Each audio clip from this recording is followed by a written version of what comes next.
B'siyata d'shmaya, we're going to learn Shabbos Daf Kuf Mem Gimel. We're going to start at the Mishnah, a few lines from the top of the Omid. Says the Mishnah, Beis Shammai oimrim ma'avirin me'al hashulchan atzomois uklipin.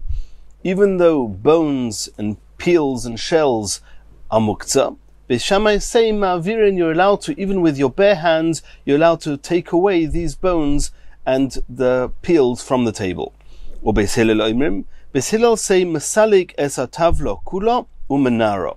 You're allowed to take the whole tabletop or the whole cloth or wherever these bones are on, lift it up and shake off these bones and these peels, but you're not allowed to actually move them with your hands since they are muktzah.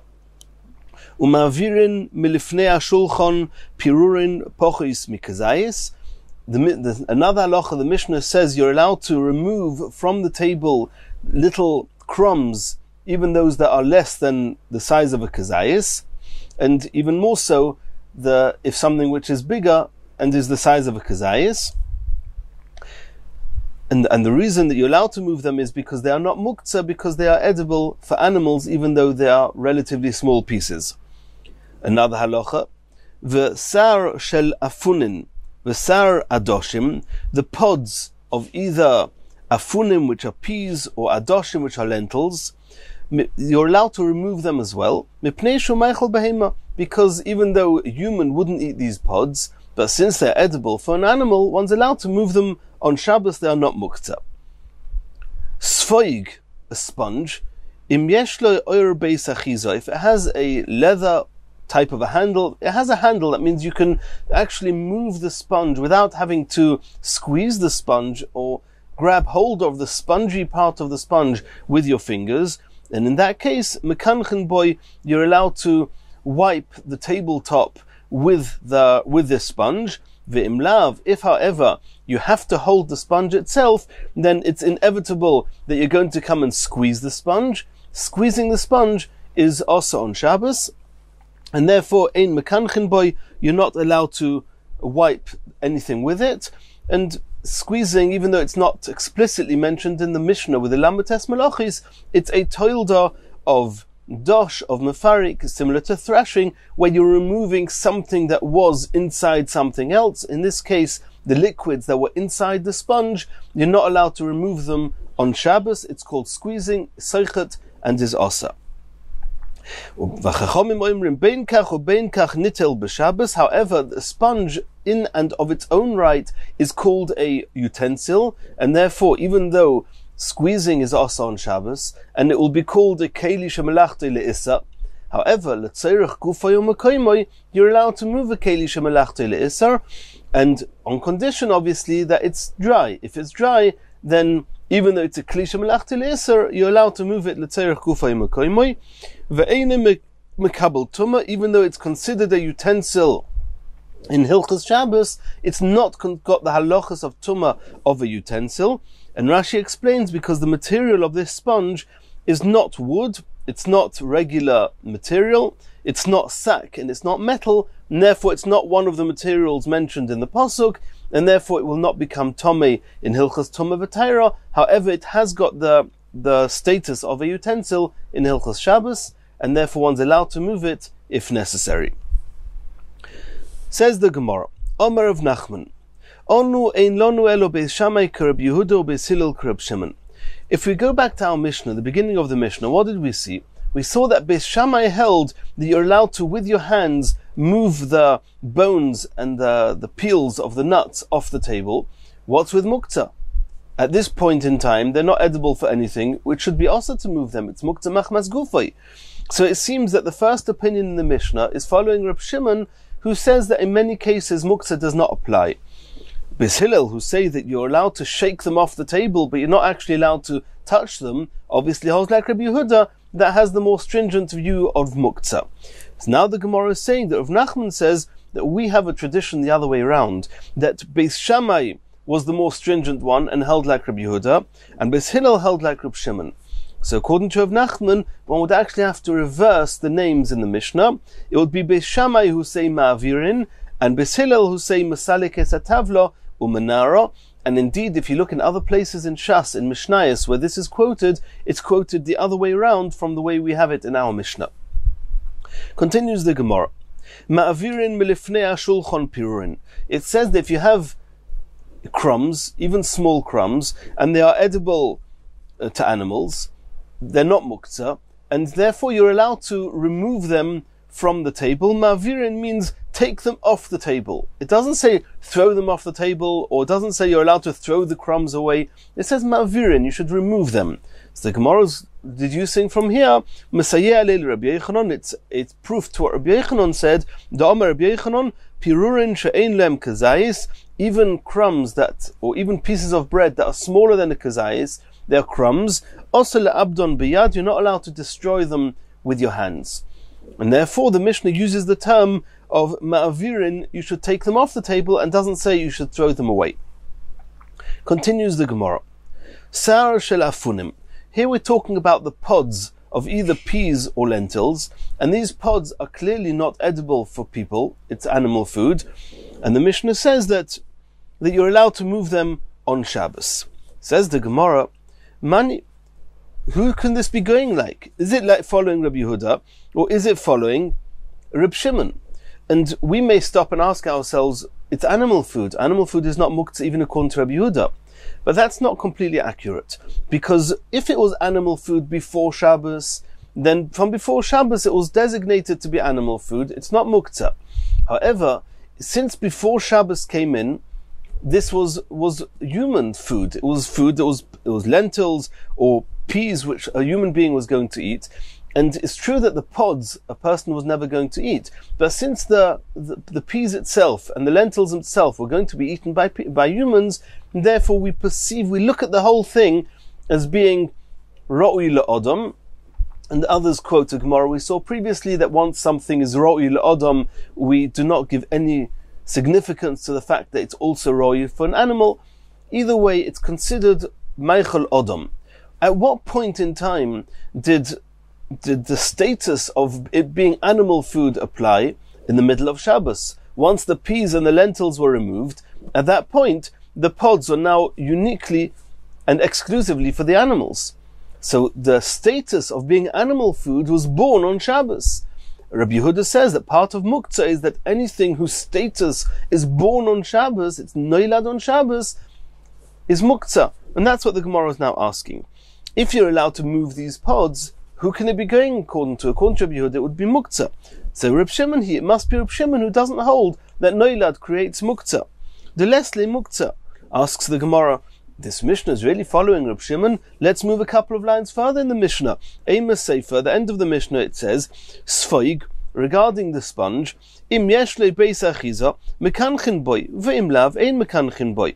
When are you allowed to remove a sponge on Shabbos and even use it on Shabbos, being careful not to squeeze it, but even though it's damp, you're allowed to use it, only if it's got a handle on it, and then it's not inevitable, you don't have to squeeze it.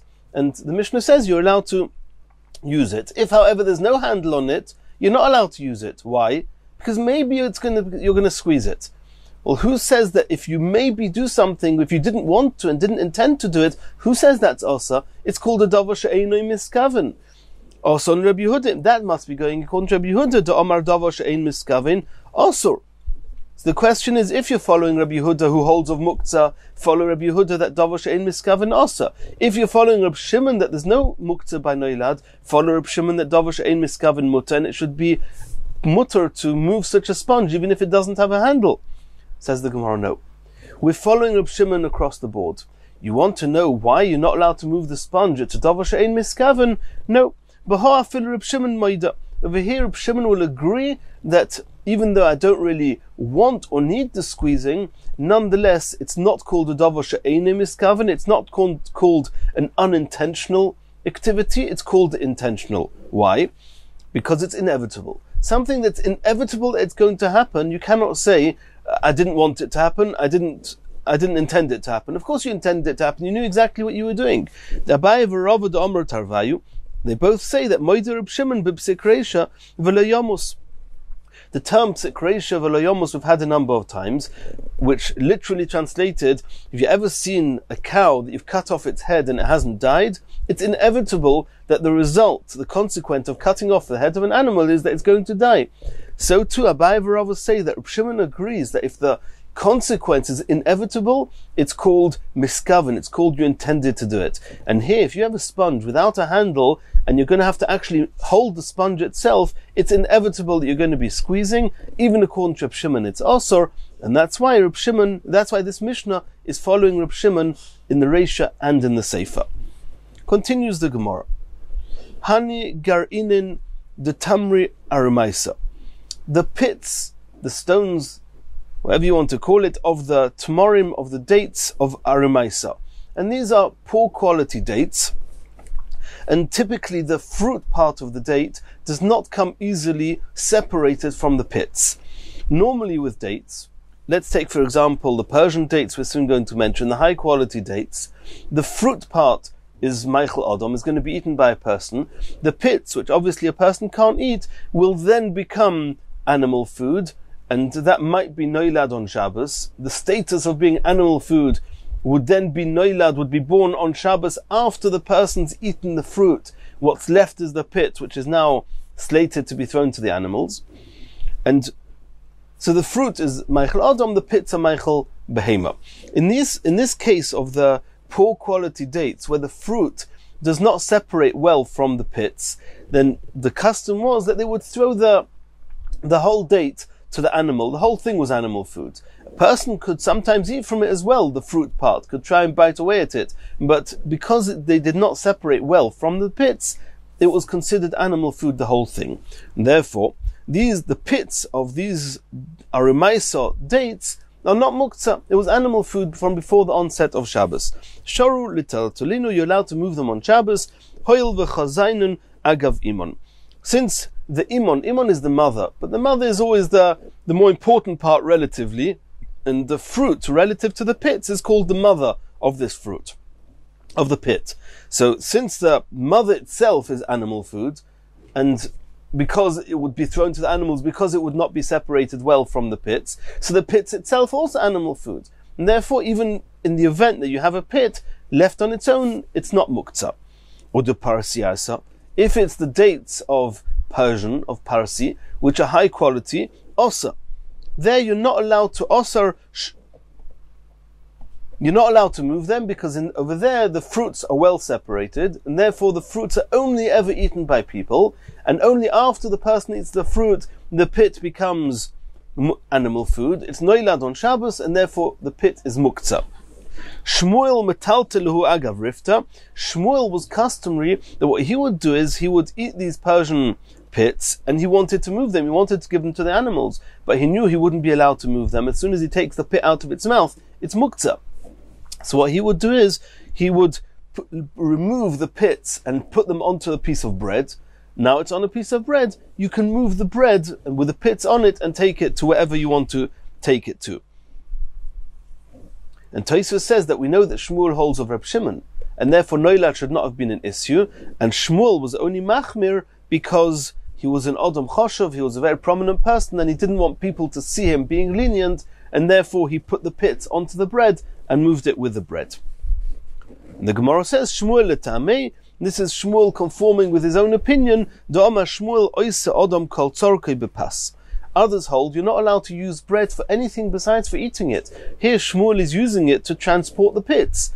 Shmuel says it's not called degrading the bread, I'm not making it unusable, and you're allowed to use the bread in order to transport these pits. And by the way, when it says here in the Gemara, Sharnam Pasha Shapaz Simon, this is the letters of the people that we're about to quote. We have Shmuel, Ameimar, Sheishes, Papa, and Zechariah, which have letters of this simon. Rabba metalteluhu agav lekona demaya. What Rabba would do is, when he would eat these dates, he would then take the pit out of his mouth and put it into a jug of water. And later he was allowed to move the jug of water with the pits inside. He wouldn't have to remove the pits themselves, because they were muktzah. Rav Huna Breder Yeshua, Ovid Leika Graf Shel Rei, what he would do is, he would pile up all these pits on a pile. At some point it'll become very repulsed from it. Once you become repulsed from this pile of pits, it will have the same status as Graf Shel Rei, a vessel holding excrement, and there the Chachomim said there's no Issa of Muktzah, you're allowed to move it away. So he would eat these Persian dates, and then he would make a pile, and once it would become a pile, he would be allowed to remove them. Rashi asked Ameimer, is it appropriate or mutter to create a graf shel rei, to create a situation that you're going to be repulsed from and then be able to move it on Shabbos? You shouldn't do that on Shabbos. And that was his reservation against what Rav Huna Breder Yeshua did. Rav Sheshes Zorak Luhu Belishnei, Rav Sheshes would with his tongue spit out the pits far from the table, and that way he wouldn't have an issue with it. They would fall on the floor someplace far away, and he would not have to move them on Shabbos. Rav Papa Zorak Luhu Lachiri Hamito, Rav Papa would throw them behind the couch that he was reclining on. Omru Olav Rab Zechariah ben Avkulas, it was said about Rab Zechariah ben Avkulas, Shahoya Marzir Ponov Achiri Hamito, he would turn round facing the back of the couch he was reclining on, Vazorikon, and throw the pits behind the bed, and that way he would not have to move them. And the Chassam Sofer explains what this custom of Rabbi Zechariah ben Avkulas has to do with the Rabbi Zechariah ben Avkulas famously quoted in Mesechus Gittin Daf Nun Zayin with regarding the Churban Beis Hamikdash. Hadron aloch noitel odom es benoi b'siyata deshmai. We have finished learning Perek noitel odom es benoi. Mitzvah Hashem, we're going to Chazar on the Perek, and we're going to start straight away the next Perek Chovis. Says the Mishnah, Chovis shenishbara, if somebody had a barrel of wine and on Shabbos it broke, it cracked, and he's afraid of losing all its contents. Matzilin heimeno mozoin sholish sudos. You're allowed to save, you're allowed to take from this barrel, save from this barrel, as much as you need for 3 sudos. As much as you need for your sudos on Shabbos. V'omer la'achirim is even allowed to tell other people, Bo v'tzilu lachem, come and save from this barrel for yourselves whatever you need for Shabbos. Uvilvad shelo yispoig, but you're not allowed to squeeze the wine, which means you're not allowed to take a sponge and put it onto the wine in the hope that the sponge is going to suck up and absorb the wine, and then you'll take it and move the sponge elsewhere and you'll be able to squeeze out the sponge. You're not allowed to do that on Shabbos because we're afraid that you're not going to wait till after Shabbos to squeeze out the sponge. We're afraid that you're going to squeeze it out on Shabbos, and as we've seen previously, one's not allowed to squeeze on Shabbos. And exactly what the issue is here, why can you not save as much as you want? And many other details have been discussed on Daf Kuf Yud Zayin Amud Beis, Daf Kuf Chaf Amud Aleph. These are sugis we've learned previously as to why we should stop a person from doing as much as he can to save as much as possible. And we're obviously afraid that in the Bahola, in his confusion to try and save what he can, he's going to end up doing melachas that are osor on Shabbos. Continues the Mishnah, Ein seichatin es apeiros, one's not allowed to squeeze fruits on Shabbos, lohoitzi me'en mashkin, in order to remove from them any of the liquids inside of them. Ve'im yotzu me'atzmon. However, if the fruits, for whatever good or bad reason, the liquid itself oozed out of it on its own, then according to the Tanakama Asurin, one's not allowed to use these juices. And Rashi says that the reason is because if we're going to allow you to benefit from this, from the juices that have oozed out of it, you may come to squeeze it yourself, and you're not allowed to squeeze these fruits on Shabbos. Rashi in Beit Daf Gimel tells us that you're allowed to appreciate these juices after Shabbos, but on Shabbos itself you're not allowed to drink them. Rabbi Yehuda makes a differentiation as follows. Im la'oichlin hayotzimen mutar. If the reason that you gathered together these fruits was in order to eat them, not in order to squeeze them, then you don't really want the juices to ooze out of it. The more juice that oozes out of it, the less quality the fruit is going to have. Since you don't want to have the juices squeezed out, you're not going to come to squeeze the juices out. If you're not going to come to squeeze the juices out, then there's no problem with benefiting from the juices that squeezed out and oozed out on their own. But however, if these are fruits that you collected them in order to squeeze them, and now they've started oozing out on their own, if we're going to allow you to appreciate and drink these juices, these liquids on Shabbos, you may come to squeeze out or continue squeezing out with your hands on Shabbos, and that's also. And therefore, if these fruits are designated to be squeezed, you're not allowed to use the juices on Shabbos. Another halacha, chalois dvash sheriskon. We know that the honeycomb, typically the way it works is, you've got some frame, some beehive or whatever it is. In there, the bees, they make the honeycombs, which have got the six-sided honeycombs, and in the honeycombs you've got honey. The way they would release the honey, they would crush the honeycombs, and then the honey would ooze out of it. So chalois dvash sheriskon me'erev Shabbos, if you crushed these honeycombs before Shabbos, and now the honey is oozing out of it on its own, v'yotzu me'atzmon, asurin, you're not allowed to benefit from this honey on Shabbos. And the reason is because if we allow you to appreciate and use this honey, then you may come next time or to a different honeycomb and crush it on Shabbos, then that you're not allowed to do. Rabbi Eliezer says it's mutter, since once these are crushed, then one, even during the week, one does not crush them any further, and we just let the honey ooze out of it, and therefore there's no reason not to allow them to do it on Shabbos, since they've been crushed before Shabbos. Everything's been done to these honeycombs, and one's allowed to use the honey even on Shabbos. Says the Gemara, Tana, lo yispoig beyayin v'lo yitapeach b'shemen shelo yaseh kederech shu oiseh b'chol. We saw in the Mishnah that when you're trying to save some wine from this broken barrel, you're allowed to save in one or more kelim as much as you need for the 3 sudos, and we're not going now back into details of how many kelim and how much. However, the Mishnah says, you should not try and save any of the wine using a sponge. So here in the Brisa it says that one should not use a sponge to absorb any of the wine. In the case that what the barrel was containing was oil, and the way that you could save some of the oil would be to dip your hands into the oil and then rub your hands onto the edge of a utensil, allowing the oil to drip into the utensil, and that way you're saving the oil. You should not do that either. Why? Because it's a very weekday type of doing an activity, and on Shabbos we do not want a person to be engaged in uvdin dechol, in weekday type of activities.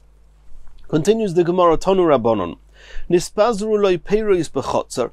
If his fruits got spilt and got dispersed all over the chotzer, there's no problem with carrying it to Reshus HaYochid. However, melaked al yad v'oichel, you want to eat some fruits, you can go, take one, eat one. Avoloy l'toicha salb, you shouldn't go around collecting all the fruits and put them into a basket.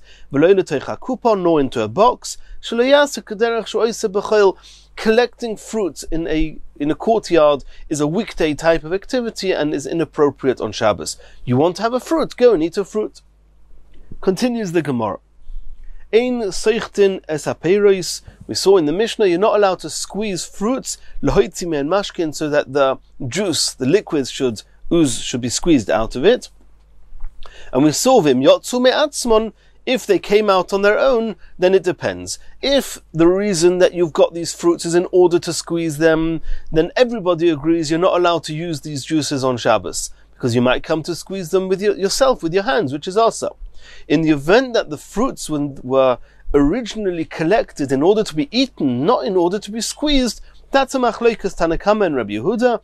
According to the Tanakama, it's also asa, because you might change your mind. You might decide, once you see the juices coming out of it, you may change your mind and say, okay, I'll use these fruits for squeezing, not for eating. You'll squeeze them on Shabbos. Rabbi Yehuda says no. Rabbi Yehuda says, since you collected these fruits to eat, not to squeeze, therefore we're not concerned you're going to squeeze them. You don't want to squeeze them, and therefore, even if the juices oozed out of them, you're allowed to benefit from these juices on Shabbos. Says the Gemara, Omar Rabbi Yehuda Amar Shmuel. We're going to have an interesting opinion of Shmuel. Moide hoya Rabbi Yehuda lechachomim. Rabbi Yehuda agreed to the chachomim bezeisim va'anovim regarding olives, from typically where oil is squeezed out of it, or grapes, where typically wine is squeezed out of it. There Rabbi Yehuda agrees to the Chachomim that even though you collected them in order to eat them, to eat the grapes or to eat the olives, that you're not allowed to use the wine or the oil that's oozed out of it, because it's very typical that you should change your mind and choose to squeeze them out, and you're not allowed to do that on Shabbos. Therefore, Rabbi Yehuda agrees that you're not allowed to drink the wine or the oil on Shabbos. Ma'itama, kiven de l'schita yoiv daite. Since most people, many people squeeze olives and grapes, therefore you might change your mind and want to squeeze them, and therefore Rabbi Yehuda agrees it's asa. That was the opinion of Shmuel. Rabbi Yehuda said it in the name of Shmuel. V'ulo amar Rav. Rav maintains cholokoya Rabbi Yehuda af bezeisim va'anovim. Rav says that Rabbi Yehuda, that the machlokas we saw in the Mishnah applies to olives and grapes exactly in the way that it does to other fruits, not like Shmuel. And Rabbi Yehuda will say that if you collected these grapes or olives in order to eat them, then you're allowed to drink the juices that oozed out of them on their own on Shabbos. Rabbi Yochanan says that aloch is like Rabbi Yehuda regarding all other fruits, that if you collected them in order to eat them, not to squeeze them, you're allowed to benefit from the juices that oozed out of them. But regarding the zeisim va'anovim, the olives and the grapes, there the halacha is not like Rabbi Yehuda. The halacha is like the Chachomim, that even if you collected them to eat, you're not allowed to benefit from the juices, from the wine or oil that oozed out of it. Continues the Gemara. Omar Rabba Omar Rabbi Yehuda Omar Shmuel. We haven't yet finished learning about Shmuel. The first half of what Shmuel said, we just saw that regarding Zeisim Va'anovim, Rabbi Yehuda agrees to the Chachomim. But now it's going to get even worse. What does he say? Moidahoya Rabbi Yehuda leChachomim b'Zeisim Va'anovim, as we saw. Umoidim Chachomim leRabbi Yehuda b'Shar Peiros. And the Chachomim agreed to Rabbi Yehuda regarding all other fruits, that if you collected them in order to eat them, not in order to squeeze them, that you're allowed to benefit from the juices that oozed out of them. So we're left now with no machlokas Rabbi Yehuda and the Chachomim. In the Mishnah we had a machlokas. According to Shmuel, there's no machlokas. By Shar Peiros, everyone agrees that you're allowed to use the juices, according to Shmuel. And by Zeisim Va'anovim, everyone agrees you're not allowed to, so what's the machlokas? What's the machlokas? In what case are they arguing? Omar Lei, Rabbi Abba said to Rabbi Yirmiyah, Lechi Tishkach, go out, have a look in the Torah, look in the Brises, have a look, and you'll find a case, a type of fruit where there is a machlokas. Omar Rav Nachman bar Yitzchak. Rav Nachman bar Yitzchak says, Mistabra, it's probable that the place that they're arguing is by tutim v'rimoinim, types of berries and pomegranates. Pligi. That means he hasn't got a 100% source, but it's probable, the Tanya, we're going to see from the following brisa. Now in the following brisa, it's not 100% mukhrach, it doesn't, the brisa is not going to discuss at all Shar Peiros, other fruits, but it's probable that from the brisa you can determine that there's a difference between tutim and remoinim and other fruits, and that might be where there's a machlokas. The Tanya. Zeisim shemoshach mem shemen, va'anovim shemoshach mem yayin, olives that the oil oozed from them, or grapes that wine oozed from them, ve'hichnison bein la'oichel bein lemashkin, irrespective if you first collected them to eat them, or you collected them to squeeze them, hayotzim mem osa. Like we saw, Shmuel said, everybody says it's osa, even Rabbi Yehuda.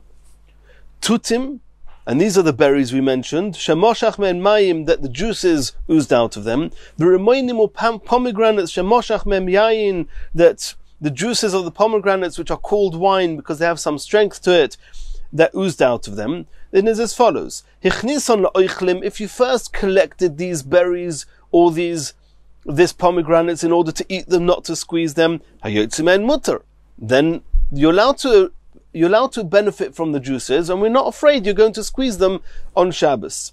Lemashkin, if you collected them in order to squeeze them, ulastam, or if you collected them without any particular intention, and then we can assume that your intention would be to squeeze them as much as not to squeeze them, and therefore there's an issue with squeezing on Shabbos, then ayotzemen mutar, you're not allowed to benefit from the juices that came out of them on Shabbos. Divrei Rabbi Yehuda. That's the opinion of Rabbi Yehuda. The Chachamim oimrim bein la'ichlin bein lemashkin, irrespective of whether you collected these berries or the pomegranates for eating or for squeezing. Hayotzemen osur, what squeezed out of them, what oozed out of them is osur. Now there's always the chance that this brisa would say that tutim and rimoinim are the same as other peiros. And the reason that the brisa mentions tutim and rimoinim and doesn't mention the other peiros is because to tell us a bigger chiddush that even with tutim and rimoinim, Rabbi Yehuda says that if you collect them to eat, there's no issue with it. And it's not similar to zeisim va'anovim.